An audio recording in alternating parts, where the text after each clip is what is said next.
एक ऐसी कंपनी जिसकी वैल्यूएशन $500 मिलियन तक पहुंच गई थी, आज उसकी वैल्यूएशन काफी नीचे आ चुकी है। और सबसे सरप्राइजिंग बात, 13 साल में ये ब्रांड आज तक सस्टेनेबल प्रॉफिट जनरेट नहीं कर पाई। इमेजिन दिस, तुम इंस्टाग्राम खोलते हो, उसमें शुगर कॉस्मेटिक ऐड, यूट्यूब पर मेकअप वीडियो देखते हो, उस पे शुगर कॉस्मेटिक ऐड, जब मॉल जाते हो तो शुगर कॉस्मेटिक का स्टोर दिखता है, और शार्क टैंक देखते हो तो वहाँ फाउंडर विनीता सिंह। कुछ साल पहले ऐसा लगता था कि इंडिया को अपना नेक्स्ट ब्यूटी जायंट मिल चुका है। ब्रांड हर जगह था, फंडिंग आ रही थी, वैल्यूएशन भी बढ़ रही थी, रेवेन्यू हर साल नया रिकॉर्ड्स बना रहा था। लेकिन अगर सब कुछ इतना परफेक्ट था तो आज पिक्चर इतना अलग क्यों है? फाइनेंशियल ईयर 25 में कंपनी का रेवेन्यू लगभग 20% गिर गया, लॉसेस और बढ़ गए। तो आखिर ऐसा क्या हुआ? क्या कस्टमर्स ने शुगर को रिजेक्ट कर दिया या फिर प्रॉब्लम कहीं और थी? आज हम सिर्फ शुगर कॉस्मेटिक की स्टोरी नहीं देखेंगे, आज हम डिकोड करेंगे कैसे एक स्टार्टअप जो बाहर से इतना सक्सेसफुल दिखता है लेकिन अंदर से इतना स्ट्रगल कर सकता है। एंड बिलीव मी, जो रीजन तुम सोच रहे हो शायद वो रीजन है ही नहीं। 2015 उस वक्त ब्यूटी मार्केट दो एक्सट्रीम में डिवाइडेड था। एक तरफ लैक्मे और मेबेलिन जैसे अफोर्डेबल ब्यूटी ब्रांड्स और दूसरी तरफ मैक और ह्यूडा ब्यूटी जैसे इंटरनेशनल ब्रांड्स। प्रॉब्लम ये था कि इंटरनेशनल ब्रांड्स के बहुत सारे शेड्स इंडियन स्किन टोन्स के लिए परफेक्टली डिजाइन नहीं थे, और अफोर्डेबल ब्रांड्स में प्रीमियम एक्सपीरियंस मिसिंग था। यही विनीता सिंह और कौशिक मुखर्जी ने एक अपॉर्चुनिटी देखी। उन्होंने डिसाइड किया वो एक ऐसा ब्यूटी ब्रांड बनाएंगे जो स्पेशली इंडियन स्किन टोन्स और इंडियन वेदर को टारगेट करता हो। ना बहुत एक्सपेंसिव ना बहुत चीप। इसे बिजनेस लैंग्वेज में मैस्टिज पोजिशनिंग कहते हैं, मतलब मास मार्केट प्राइसिंग लेकिन प्रीमियम ब्रांड फीलिंग। एग्जाम्पल के लिए मान लो तुम वॉच खरीदने जाते हो, 500 वाली वॉच चीप फील देती है, 50,000 वाली बजट के बाहर है, लेकिन अगर कोई ब्रांड 3,000 में वही प्रीमियम एक्सपीरियंस दे तो बहुत लोग उसे चूज करेंगे। शुगर कॉस्मेटिक्स ने ब्यूटी इंडस्ट्री में एग्जैक्टली यही स्ट्रेटेजी यूज की, एंड सरप्राइजिंगली ये स्ट्रेटेजी काम भी कर गई। लेकिन सिर्फ अच्छा प्रोडक्ट इतना फास्ट ग्रोथ नहीं लाता, असली मास्टर स्ट्रोक आना अभी बाकी था। आज इन्फ्लुएंसर मार्केटिंग बहुत ही कॉमन लगती है, लेकिन 2016 और 17 में ज्यादातर ब्रांड सेलिब्रिटीज पे ही फोकस करते थे। शुगर ने एक डिफरेंट पाथ चूज किया, माइक्रो इन्फ्लुएंसर, नैनो इन्फ्लुएंसर, छोटे क्रिएटर्स जिन पर उनकी ऑडियंस ट्रस्ट करती थी। ये क्रिएटर्स ज्यादा चार्ज नहीं करते थे, लेकिन उनकी रिकमेंडेशन बहुत ही ऑथेंटिक लगती थी। रिजल्ट कम बजट में मैक्सिमम विजिबिलिटी। और फिर आया शार्क टैंक। विनीता सिंह सिर्फ फाउंडर नहीं, वो घर घर पहचानी जाने वाली एंटरप्रेन्योर बन गई। हर एपिसोड शुगर के लिए एक फ्री ब्रांडिंग जैसी थी। इमेजिन अगर किसी कंपनी को रोज टीवी पर प्राइम टाइम में दिखाया जाए, उसकी ब्रांड अवेयरनेस कितनी फास्ट बढ़ेगी। एग्जैक्टली वैसा ही हुआ। कस्टमर्स ने सिर्फ प्रोडक्ट नहीं देखा, फाउंडर्स को भी ट्रस्ट करना शुरू कर दिया, और जब फाउंडर पर ट्रस्ट बनता है तो ब्रांड और तेजी से ग्रो करता है। इसी स्ट्रेटेजी की वजह से कुछ ही सालों में शुगर कॉस्मेटिक का रेवेन्यू 100 करोड़ से 500 करोड़ तक पहुंच गया।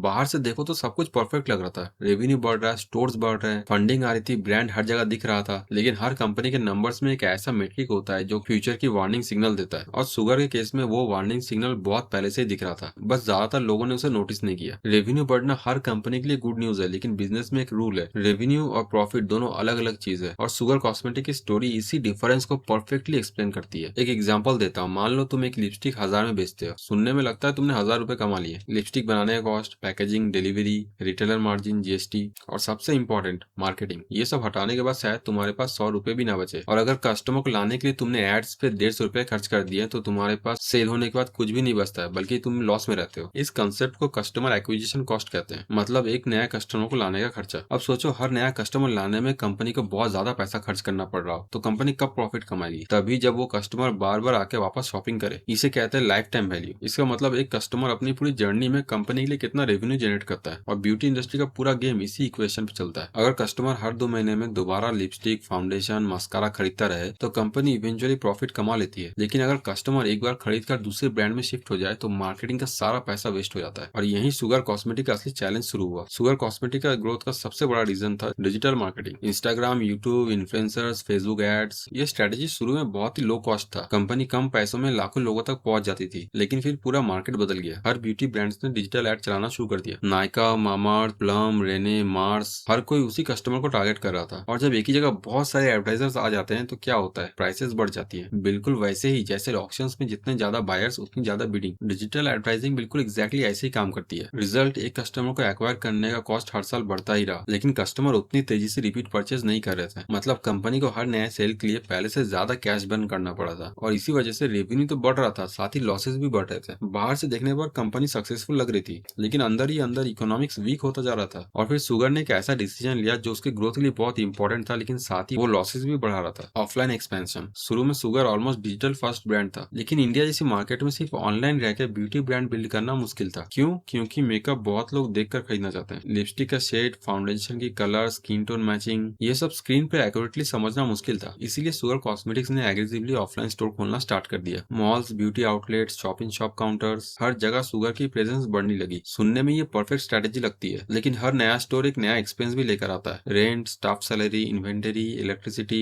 वेयर हाउसिंग, और अगर स्टोर एक्सपेक्टेड सेल्स ना करे तो फिक्स्ड कॉस्ट फिर भी देनी पड़ती है। मतलब कंपनी का ऑपरेशनल कॉस्ट बहुत तेजी से बढ़ने लगा। अब शुगर कॉस्मेटिक के पास दो प्रॉब्लम्स थी। ऑनलाइन कस्टमर एक्वायर करना बहुत महंगा होता जा रहा था और ऑफलाइन एक्सपेंशन कॉस्ट कंज्यूम कर रही थी। लेकिन ये भी कंपनी की सबसे बड़ी प्रॉब्लम नहीं थी। असली चैलेंज अभी मार्केट में एंटर कर रहा था, कंपटीशन। और इस बार सिर्फ एक या दो ब्रांड्स नहीं, पूरा ब्यूटी इंडस्ट्री लैंडस्केप बदल रहा था। एक टाइम था जब शुगर कॉस्मेटिक के सामने कंपटीशन लिमिटेड था, लेकिन ब्यूटी इंडस्ट्री में सक्सेस कभी छुपी नहीं रहती। जब एक कंपनी फास्ट ग्रो करती है तो दूसरी कंपनी उसे कॉपी करना स्टार्ट कर देती है, और एग्जैक्टली यही हुआ। नायका ने अपनी प्राइवेट लेवल को एग्रेसिवली एक्सपेंड किया, रेने नया प्रोडक्ट्स लेके आया, मार्स और स्विस ब्यूटी सिमिलर प्रोडक्ट्स बेचने लगे, प्लम और मामाअर्थ नेचुरल ब्यूटी सेगमेंट को कैप्चर करने लगा, और इंटरनेशनल ब्रांड वो तो पहले से ही मार्केट में थे। अब कस्टमर के पास सिर्फ 5 ऑप्शंस नहीं 50 ऑप्शंस थे, और जब ऑप्शंस बढ़ता है तो कस्टमर की लॉयल्टी कम होने लगती है। इसे एक एग्जांपल से समझते हैं। मान लो तुम मॉल में एक शूज खरीदने गए। सिर्फ एक शूज हो तो डिसीजन लेना इजी है, लेकिन अगर उसी मॉल में नाइक, एडिडास, पूमा, स्केचर्स और 20 और ब्रांड्स खड़े हो तो हर ब्रांड को कस्टमर की अटेंशन के लिए फाइट करनी पड़ती है। ब्यूटी मार्केट भी एग्जैक्टली ऐसा ही बन गया है। अब सिर्फ अच्छा प्रोडक्ट बनाना इनफ नहीं है, हर ब्रांड डिस्काउंट दे रहा है, इन्फ्लुएंसर यूज कर रहा है, इंस्टाग्राम पर वायरल होना चाहता है। इसका मतलब था कस्टमर को अट्रैक्ट करना पहले से बहुत ज्यादा एक्सपेंसिव हो गया है। कंपटीशन सिर्फ कस्टमर्स के लिए नहीं था, बल्कि रिटेल शेल्फ्स के लिए भी था। सोचो तुम एक कॉस्मेटिक स्टोर चलाते हो और शेल्फ में स्पेस लिमिटेड है। एक तरफ शुगर, दूसरी तरफ नायका, तीसरी तरफ लैक्मे, फिर लॉरियल, मेबीलाइन, स्विस ब्यूटी, मार्स। सब ब्रांड्स चाहते हैं कि उसकी प्रोडक्ट फ्रंट शेल्फ में दिखे, और रिटेल बिजनेस में फ्रंट शेल्फ मतलब होता है ज्यादा सेल्स। इसलिए कंपनीज को रिटेल मार्जिन बढ़ाना पड़ता है, डिस्प्ले फीस देनी पड़ती है, प्रमोशनल ऑफर्स भी चलाना पड़ता है। मतलब ऑफलाइन बिजनेस में सिर्फ प्रोडक्ट बेचना ही नहीं, बल्कि सेल तक पहुंचना भी एक एक्सपेंस बन जाता है। और शुगर ऑनलाइन के साथ साथ ऑफलाइन भी एग्रेसिवली एक्सपेंड कर रहा था। स्टोर्स बढ़ रहे थे, काउंटर्स बढ़ रहे थे, लेकिन साथ ही ऑपरेशनल कॉस्ट भी बढ़ रहा था। और जब सेल्स उतनी तेजी से ना बढ़े जितनी तेजी से एक्सपेंस बढ़ रहा है तो प्रॉफिटेबिलिटी और भी डिफिकल्ट हो जाती है। लेकिन अभी एक और अनएक्सपेक्टेड सेटबैक आना बाकी था। बिजनेस में सिर्फ कंपटीशन ही रिस्क नहीं होता, कभी कभी एक अनएक्सपेक्टेड इवेंट भी पूरे ऑपरेशन को इफेक्ट कर देता है। शुगर कॉस्मेटिक के साथ भी ऐसे ही हुआ। कंपनी के एक वेयर हाउस में फायर इंसिडेंट हुआ। वेयर हाउस सिर्फ प्रोडक्ट स्टोर करने का जगह नहीं होता, वहीं से इन्वेंटरी डिस्पैच होती है, रिटेलर्स को स्टॉक मिलता है, ऑनलाइन ऑर्डर्स फुलफिल होते हैं। अगर वेयर हाउस ऑपरेशन इफेक्ट हो जाए तो डिलीवरीज भी इम्पैक्ट होती है। एक इंसिडेंट से कंपनी बंद नहीं होती, लेकिन जब कंपटीशन इतना इंटेंस हो, मार्केटिंग एक्सपेंसिव और प्रॉफिटेबिलिटी भी प्रेशर में हो, तो हर एक्स्ट्रा चैलेंज और हेवी होने लगता है। और इसी दौरान कंपनी के फाइनेंशियल नंबर्स भी प्रेशर दिखाने लगे। रेवेन्यू स्लो होना शुरू हो गया, लॉसेस कम होने के बजाय और भी बढ़ने लगा। और फिर आया फाइनेंशियल ईयर 25, जिसमें इन्वेस्टर को सबसे बड़ा सरप्राइज मिला। कई सालों तक शुगर कॉस्मेटिक की स्टोरी थी हाई ग्रोथ स्टार्टअप, लेकिन फाइनेंशियल ईयर 25 में पिक्चर बदल गई। पहली बार कंपनी का रेवेन्यू लगभग 20% गिर गया, जिससे सिर्फ सेल्स नहीं प्रॉफिट भी प्रेशर में आ गया। और लॉसेस अभी भी खत्म नहीं हुए। ये वही कंपनी थी जो कभी $500 बिलियन